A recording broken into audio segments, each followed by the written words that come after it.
The cultural image of the stock market is built on chaos. We picture shouting crowds, flashing screens, and a high-speed battleground where only the most aggressive, active participants survive.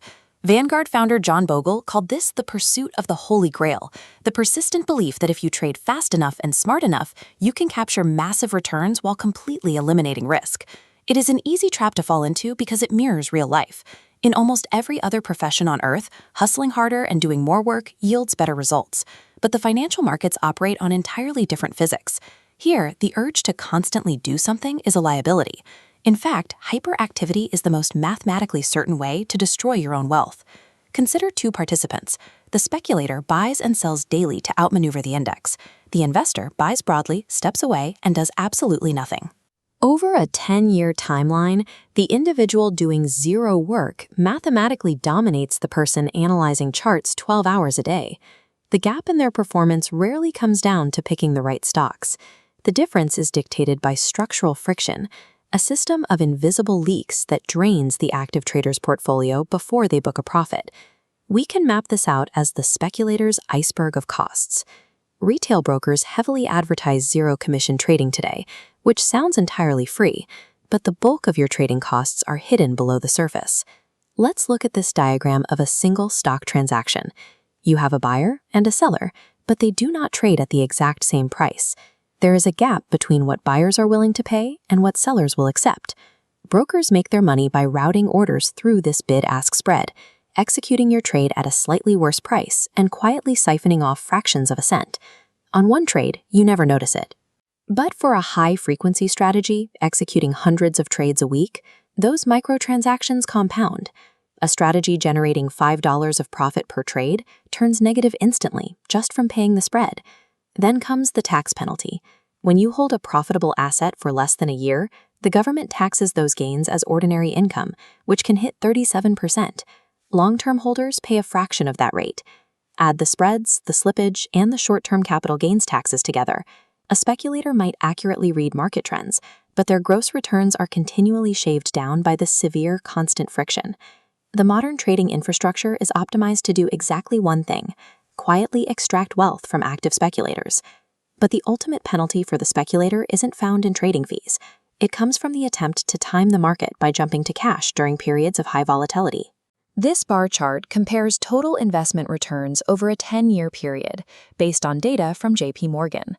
The first bar shows the return of a portfolio that stayed fully invested. The second bar shows the return if you tried to dodge volatility and accidentally missed just the 10 best days of the market over that entire decade.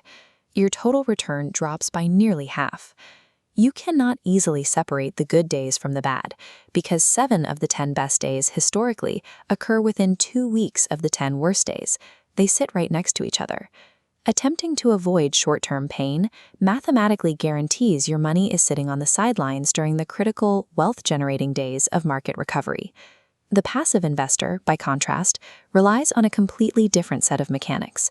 Their strategy of inaction actually masks a highly active, automated wealth-building engine running quietly in the background. Let's look at the first component of that engine, a dividend reinvestment plan, or DRIP. When companies pay out a portion of their profits as dividends, the investor doesn't pocket the cash.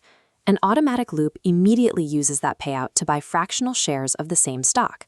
Those new shares then generate their own dividends, creating an accelerating snowball effect. The second component is portfolio rebalancing.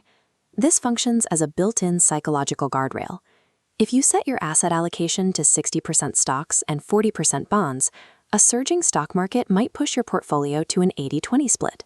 Once a year, you rebalance. You trim the stocks that went up and buy the bonds that didn't. It systematically forces you to sell high and buy low, completely removing emotional interference. True investing does not require predicting the future. It requires setting up strict mathematical systems that absorb market volatility and automatically exploit compound growth. When we zoom out and look at the final portfolio values after a full market cycle, the math is decisive. The active trader spends years fighting the spread, paying elevated taxes, and missing the market's sudden recovery spikes.